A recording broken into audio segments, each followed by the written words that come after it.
Hey guys, before we get started with the video, I just want to talk about something really quick here. So in the world of restorations, if you watch a restoration show on TV, typically the cars progress very gradually, but in order, and you don't really see the hiccups or the behind the scenes. But being here as we do our videos on YouTube, and we show you guys every step along the way, today's video is going to be kind of covering a little bit of a misrouted direction I went with today's video. But seeing as we do YouTube and we can't help but include the behind the scenes, you guys are going to see a video today in which I initially thought it would go one way, but it completely transitioned to something else. Now, we do plan out every single one of our videos. I have certain goals and a timeline that I am trying to stick to for these videos.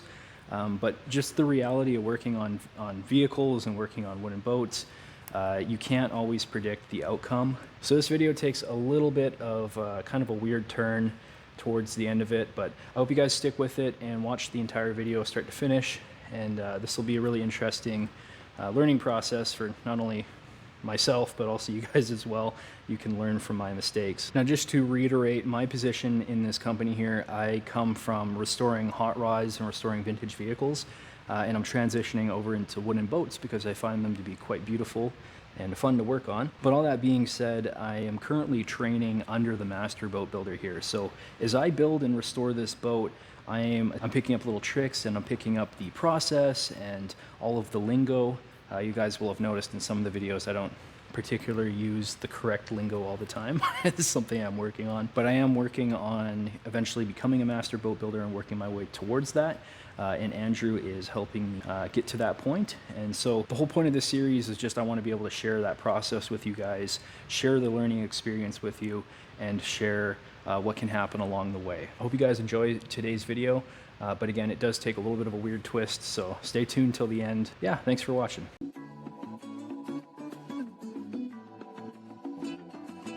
Welcome back, everyone. We have an exciting video for you today. We're actually going to be doing the transom plank today. So what we're going to be doing is putting this piece of marine ply onto the back, and then hopefully get that transom plank in place by the end of the video. I never really know because I shoot these, edit, and post them all in one day, so it's only as much work as I can get done during the one day. But we're gonna see where we get to. We're gonna see how much we can get done. And yeah, I have lots of tricks in this video for you guys and lots of little tips on how to get this all fitted. So let's jump right into it. Now, here's a fun little trick for getting access to these little screw heads here. So I'll use a plug cutter. So a plug cutter, essentially, we use it for cutting out the plugs that are in the piece of wood that you put in later. So you'll take your piece of wood, you'll take the cutoffs from it, and you'll punch a bunch of holes in it and make these little plugs that fill up the holes where the screws go. So you can actually use a plug cutter for broken screw removal, and I'll show you how. Now, what you want to do is get access to this so you can get at it with side cutters or something like that, so you can kind of pry it out of there. But of course, we don't have anywhere to pry from right now. So we take the plug cutter, push it in. It might walk on you, so you just gotta be careful. Not gonna go very deep, but already now I have somewhere to get at this, to get some access at it. So that can be a really useful little trick. Now, you may have to kind of go around and make sure that that is exposed in the proper way. And once it is, using whatever tool you prefer, you can then begin to remove that broken screw. There you go. And then of course we can fill this wood back in, so that's not really a huge concern. But that's a really easy way to get these out of here without causing a lot of damage. Now, a couple things I will say, make sure you're using an old plug cutter, not a new one, because this will mark up the plug cutter a little bit. So once one of them is worn out and you don't really need it anymore, if you've done plugs before, you know what I'm talking about. Getting the sizing can be a little bit difficult with a worn out plug cutter. Then you can use one of the old ones. I wouldn't use a new one personally, unless you want to just spend money. But here you can see a really good example of that plug cutter doing its job. So I got access to this screw head here now, and because of that, I can stick my little plier heads in here and I can twist this little piece out.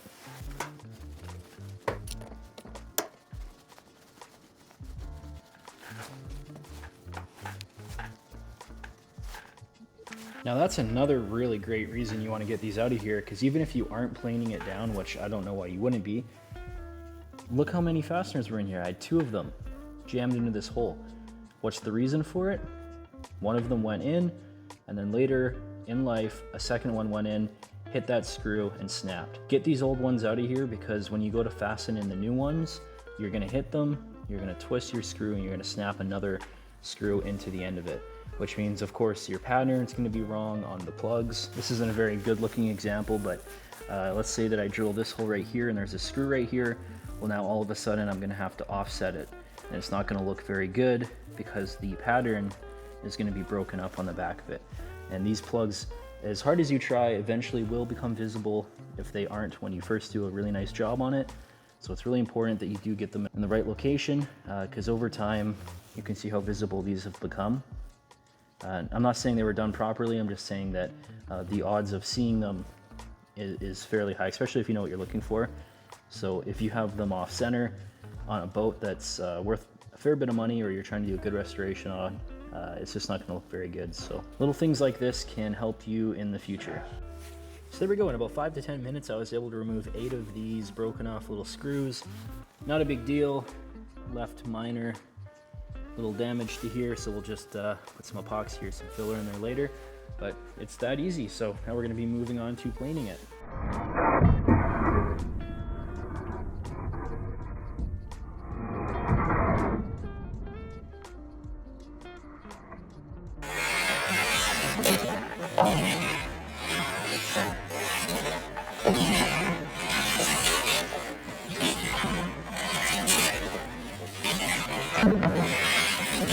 So that's the surface area, all cut down with the planer.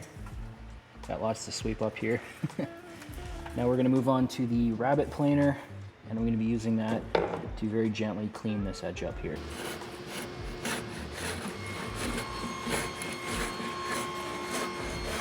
And then lastly, due to the fact that the rabbit planer can only come up to about here, that's the name of the planer that we use for the side edges. It only comes up to about here with the blade. I'm gonna take a sharp chisel and I'm gonna very gently clean this area up with the chisel. Always make sure that your chisels are sharp. I just put a really quick little edge on this one, and you can see it is ready to get to work.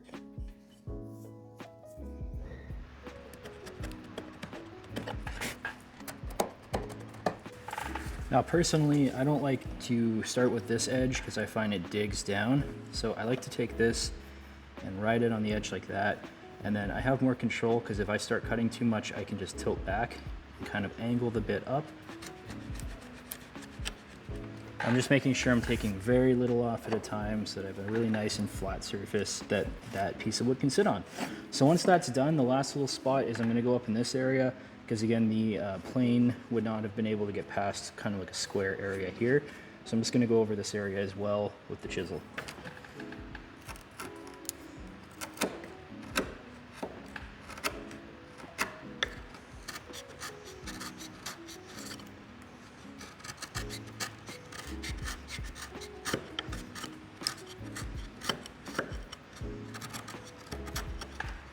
And then lastly, just to make sure it's nice and level, now that I've gotten all the gunk off of here, I'm gonna take it so that the chisel is flat on the surface, and I'm just gonna very gently, again, try not to dig down, attempt to just gently plane the surface. You can see the big difference that makes. Takes it from being quite rough to now all of a sudden being quite flat, quite smooth.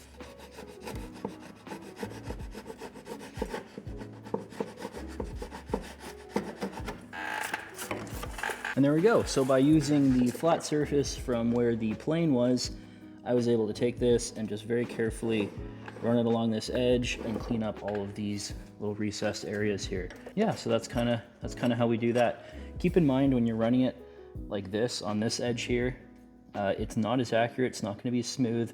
There will be little variations. I kind of just use that to clean up any of the really rough stuff, the silicone or any big chunks. But it's really important you finish it flat like this so that you know you haven't created a big angle here where it's all messed up. So just really take your time when you're using the chisel, because you can definitely go too far with these and it can cause some damage. So there we go, there's our edge all tidied up. It's nice and smooth. nice and consistent all the way through. I got all of the excess screw heads removed. Everything's looking really awesome. So we're gonna move on to fitting that piece of plywood over here. Now again, if you're just tuning in, this isn't conventional plywood. This is marine plywood. It's specifically rated for marine purposes. So it's not gonna leak or swell up or deteriorate like regular plywood will. And in fact, the company that sells this actually has an insurance policy dictating that this plywood will not fail, you know, if you install it correctly, will not fail from deterioration or anything like that. So now we're gonna begin the process of mocking up this piece of plywood to the back of the transom here. So I'm just gonna position the plywood so that it's essentially touching right there. And then it's gonna wrap around, and I'm just gonna get a very rough idea. Just gonna kind of mark in this vicinity so I have a little bit of extra to work with. Now, if you're following along at home, there's two different ways these planks can go. So thankfully, this is the easier version where this plank is straight all the ways across and nice and flat. So when I go to position my piece of marine ply here, I know that I can just sit it down on top of this edge and wrap it around the corners and identify where it's gonna fit. Whereas this boat that's in here for a restoration, it has planks that not only, you know, wrap around this way, but they also actually kind of go up and down. They curve a little bit as they go around. So it's important that you get a piece of ply that's going to be thicker than the plank so that by the time you wrap it around to here, you don't have a big chunk missing. That way you can kind of cut it down as you go. And that's exactly what we're going to do here. In a sense too, we're going to be marking this down in the middle, getting our size, getting it to fit in here first and foremost, and then we'll be marking and cutting as we go to get it to fit. So right now I have it sitting right in the middle, up against this edge here. Over on this end, I have it so that there's just a little bit overhanging from the side here. And then over on this edge, again, I have a little bit overhanging. That way I can make a really nice cut and I know it's gonna fit. So first step is I'm gonna get it parked in place here. I'm gonna come up and I'm gonna cut this so that it can fit underneath, and then we can begin fitting it from there. Now on this boat, it has to not only fit under this part, but also these parts too. So I'm gonna make sure that I don't just mark a line and then run this on the table saw, because again, if I did that, there's a chance at this point, more than likely, if you think about the bottom, is lower than the keel is. So I want to make sure that I get this right, so I'm just going to cut it to fit in this area. To start off, I've just gone around and marked roughly where this keel is, and I'm going to cut off a little piece ever so slightly and slowly make my way down. It's better to cut, you know, 20 times than it is to cut once and make a mistake. So we're going to take our time doing that, but we'll get this sectioned out. Now, just to get it started, I have this little flush cut saw. Cuts this stuff like a razor blade.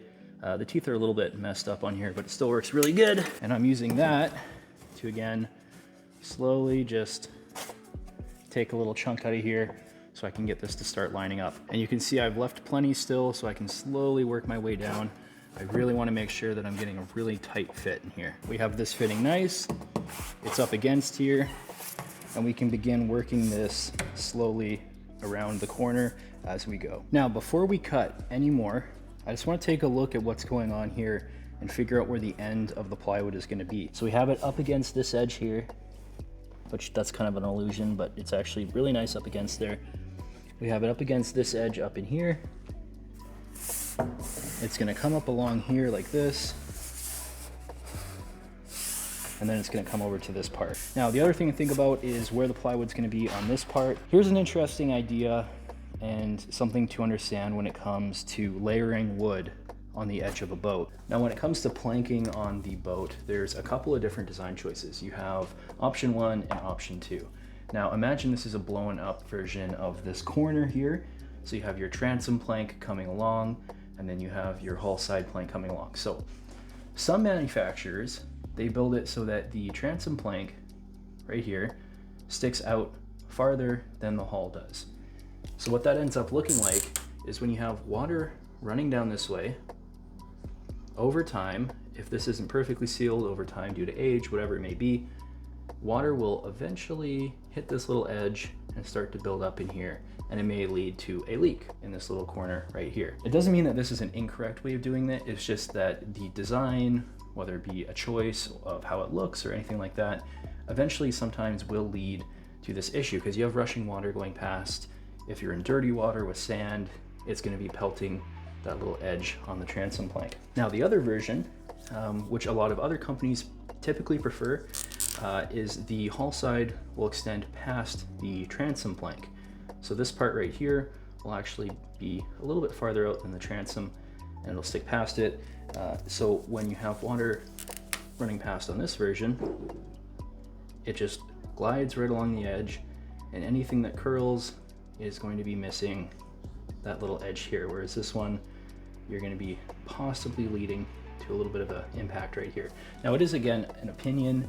It's not necessarily right and wrong way, it's just this design can typically lead to a sort of leak farther down the road. So taking a look at our Century, we can identify which version it has. Here you can see the transom plank is sitting over top of the hull. So that would have been design 1. So over time, the water is going to be hitting up in this area, and you can see there's already a bit of a gap here, and eventually it can lead to hitting this edge and being forced in behind this plank. So that's why we pause here before we go ahead and make any more cuts, because we want to determine whether we are extending the plank up or if it's going to be underneath the bottom. So when we eventually do lay down our marine ply bottom, it'll be sticking out over top of it like this, and that water should just glide right on by, not a problem. Now, of course, be mindful when you go to do this that your plank isn't hanging down like this. Make sure it's actually up on this edge and then tucked in so that you get a proper line on this edge here. You can then mark it. So now we have our very rough marks laid out. So what I'm going to go ahead and do is put a line across here, and I'm going to cut on this side so I leave the graphite line so that I have a little bit extra to work with. Again, always leave extra material. Never cut once and go back here and fit it. That's how you make mistakes. So we're gonna go ahead and get that cut, and it's gonna be just like this. Just like that. We got our piece cut out. Again, another learning point. Why am I adding so much to the top of this? Well, take a look. Remember how I mentioned earlier that some boats slowly start to curve around the end?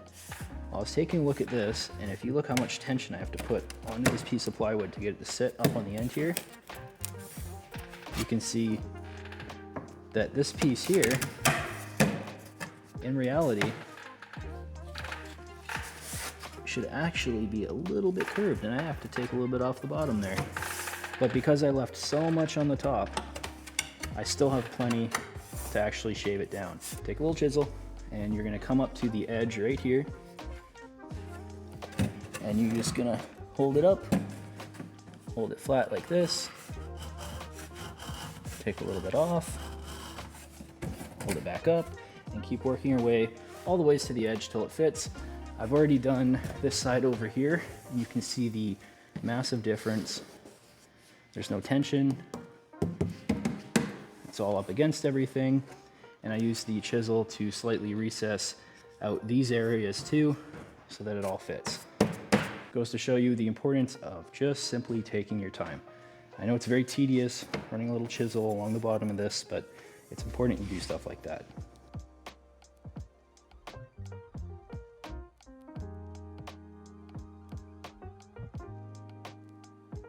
So there we go, using that chisel and slowly working this edge, and now just all kind of pops into place. I'm not having any weird distortion in here.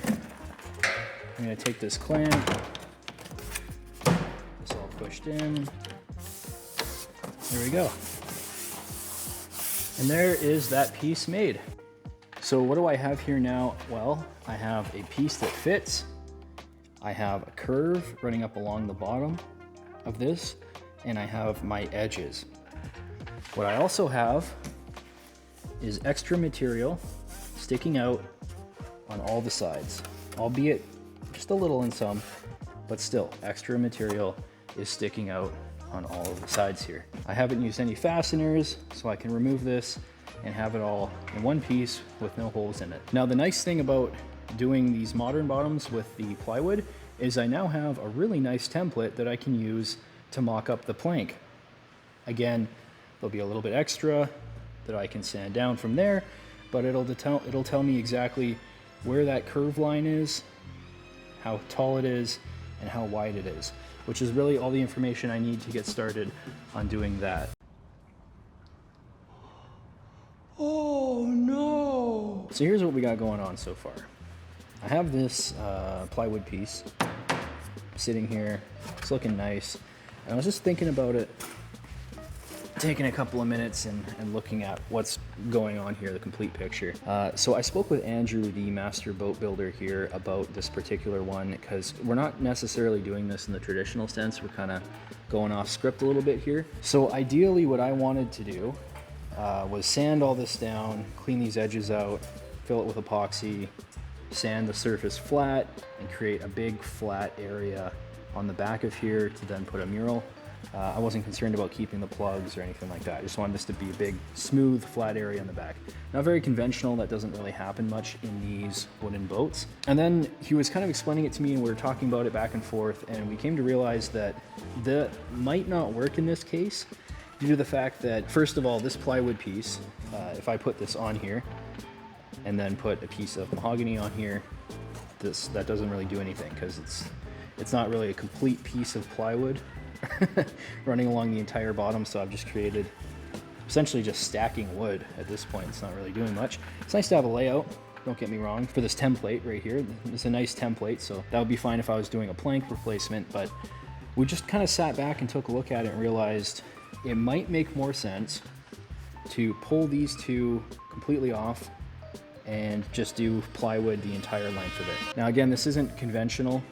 Typically we would be doing layers of wood to make it look nice, and we'd be doing the plugs and everything. But since I personally just want a very uniform flat surface on the back that isn't going to expand and contract and expand and eventually lead to cracking, it just makes more sense to take these off and have plywood running this way and then plywood running this way. So that's actually what we're gonna do. I'm gonna change up the direction of this a little bit. It's always good to just kind of take a step back and look at what you're doing, because you get tunnel vision. Now, initially when I started this video, if you guys will remember, however long ago that was, I initially wanted to do the plywood piece and then the mahogany piece behind it.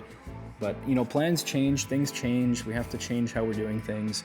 So we're actually, like I just said, we're gonna take these two planks off of here, clean the surfaces really well, and we're just gonna do a big piece of plywood in the back and get that fastened down. Now, a little bit more of an in-depth explanation as to why that is. Let's say, for example, I do the route that I was thinking of before. Okay, so let's say that I put this on, I make a plank, I attach it, I get this cleaned up, 5200, which is the sealer that we use to adhere and seal these wood planks. Let's say that I do all that, and then I sand all this down, I fill it up with epoxy, I put what's called a lath in between this gap here, which would mean creating a very, very slight taper and smashing a piece of wood in there, epoxying all that in. If we were to do that, the chance of this wood expanding and then cracking and blowing out is very high.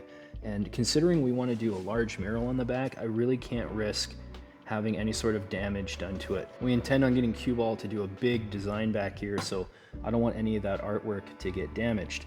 And on top of that, it doesn't really make sense with how we're doing it right now. So typically we would remove these planks, put in one big piece of ply, and then put the planks back on to make sure that it's all consistently sealed and there's no gaps in here. So yeah, that's kind of what we're looking at doing now is kind of backpedaling a little bit and continuing down and removing these two planks. And you know, these things kind of happen where, especially when you're doing something like this, where you're just trying to piece it together and come up with your own thing, you kind of have to take a step back every now and then and just say, what am I actually doing? What is my goal here? What am I working on?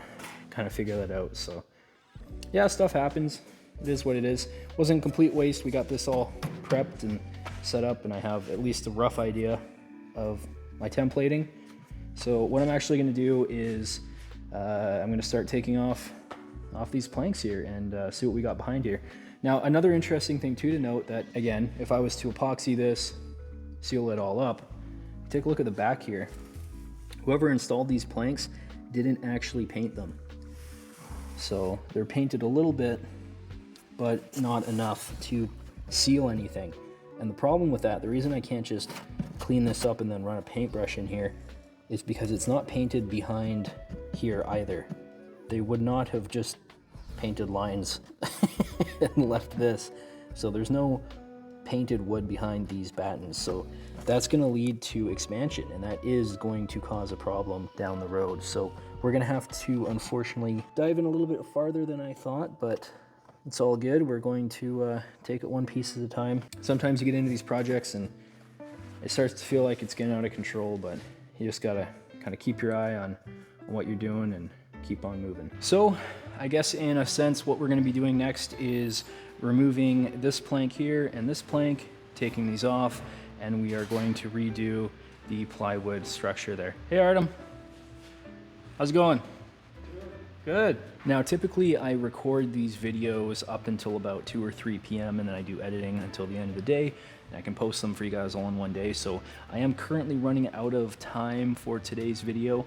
So we're gonna jump onto that next week and tear these off and get started on doing the entire piece in the back. And again, this project here is not typical. This is not the typical way we do things.